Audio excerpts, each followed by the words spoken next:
in the middle of a war between the humans and the monstrous alien, other dimensionally kaiju. A former pilot and a trainee team up to use obsolete technology to end the apocalypse. This is Pacific Rim.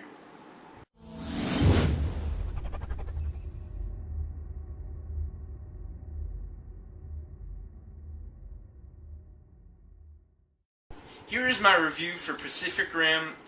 There aren't going to be any spoilers in this review, so you don't have to click away at any point. There may be a couple minor spoilers, but nothing big. Maybe I may have a spoiler towards the end, but nothing big.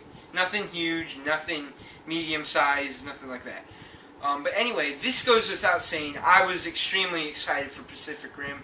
The first trailer came out. It was awesome. The concept just drew me in. Monsters, it's what you would expect. Like, it's a summer blockbuster that is just going to be awesome. But anyway, my expectations were met. My expectations for this film were met, and they went way, way, way beyond anything I had expected, and my expectations were high. And this movie was amazing.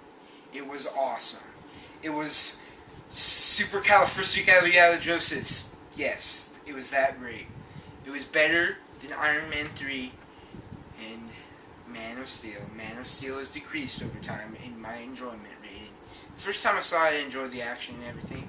But before this gets to a comparison of everything, I'll compare stuff throughout the review. But I loved Pacific Rim, and it's the best movie of 2013. I don't think anything's going to beat that. Okay, well, let's start off with the plot. The plot-wise, it wasn't strongest. Basically, the kaiju invade Earth, and so yeah, they invade Earth, and the humans are unprepared. They build robots to take down the kaiju. This isn't a typical robot movie. The robots, like the concept, how the robots are controlled, is by a concept called drifting, which is very, very interesting. Two people sit by, they have to have a close bond. They transport memories in between each other, and they basically fight the kaiju. I think this is the director, Guillermo, I can't pronounce his name. Guillermo. Oh my gosh, I can't pronounce his name. Sorry about that. But Del Toro. I'm just gonna call him Del Toro for the majority of this review, so I don't. Hopefully, I don't get people ranting in the comments because I'm not the best pronunciator. Just get over it. I can pronunciate words, but Guillermo del Toro. That's how I'm gonna pronounce it. That's how I'm gonna pronounce his first name from now until I hear it again.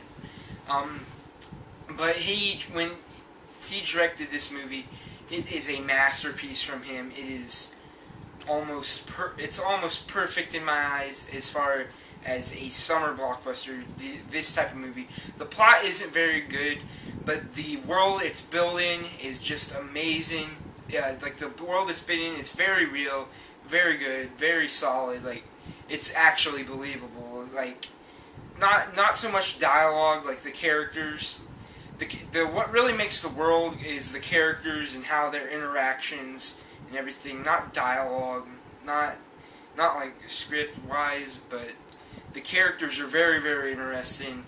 The main character, the main protagonist, he's good. He's not bad. He's not the best ever, but he works for a film like this. So yeah, I loved Idris Elba's character. He was he was really interesting, and he just provided a great performance in this. The comic relief was good. They were the research team. They played a great part. And this movie is very funny too. It's very, very funny. It has a lot of humor to balance out the action. yeah, the action. I'm not going to get into the action yet, but the comedy in this movie is really amazing. Yeah, it's a funny movie. It's funny. It's a funny action movie. You have your serious scenes, then you have your comedy scenes. Charlie Day, and I forget that other guy's name, who plays the other research team. Charlie Day plays this kaiju fanboy, basically. He's the equivalent of maybe like, say, one of those maybe Bigfoot types that are like fanboys of aliens and stuff like that. He's like all interested in him. I'm not going to spoil any plot lines. Well, I said already, but oh my gosh, Hannibal Chow, the gangster dude, played by Ron Perlman. Oh, that character is just hilarious. That is just such a hilarious character and funny character. He reminded me of something from Men in Black, like one of those type of characters. Not the second film, the first and the third.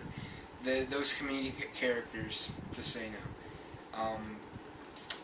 So yeah, the characters are really interesting. They just and the one, I forget her name, but the main female protagonist is really good.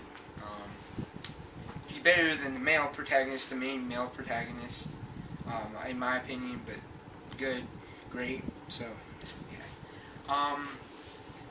And let's get into the action and the CG. Oh my gosh, the action in this movie, it brings out your inner 8-year-old. It's like Avengers. It's almost up there with Avengers, but not quite, because Avengers is probably my favorite comic book movie ever. Favorite comic book movie ever. Yeah, so, and this is probably going to be up there with some of the great sci-fi films of all time. It's not going to beat some of, like, Star Wars Episode 5, those 2001 Space Odyssey. Those are classics and can't be beat. But this is going to be up there for modern sci-fi films. The action in this is really well balanced. You're interested. When you're watching this film, there's build-up, character build-up, and everything. The action scenes, of course, there's the last big battle. There's the big battle at the end. But you're so interested in the battle. It's not like Transformers. This is all and everything that Transformers wasn't. Like, something like that, Transformers. Like, everything, all the badness and in-your-face action that Transformers, Minecraft, all that of Transformers, that can go rest. This movie shouldn't be compared as far as action. The action is way greater. It's well-paced. The film is really well-paced overall. As far as the pacing in this film, the only time it got semi dragged along was at the beginning of the third act, where they're building towards the final battle. Well, I think it was because I had to go to the bathroom in the movie theater before the final battle, and that's never a good thing in Avengers. In Man of Steel, well, that wouldn't be a good thing in Man of Steel, because that one drags out for 5 hours, and they destroy the entirety of Metropolis. I should have mentioned that in my review. That's probably one of the things that brings down Man of Steel, in my opinion. Yeah, I'll talk about that in another video. The pace in the action in this film is great. The CG, oh my gosh, like, the actions are real. It's slow. It's not fast-paced. They're real. They're on real time. They're not just all in your face, blow up.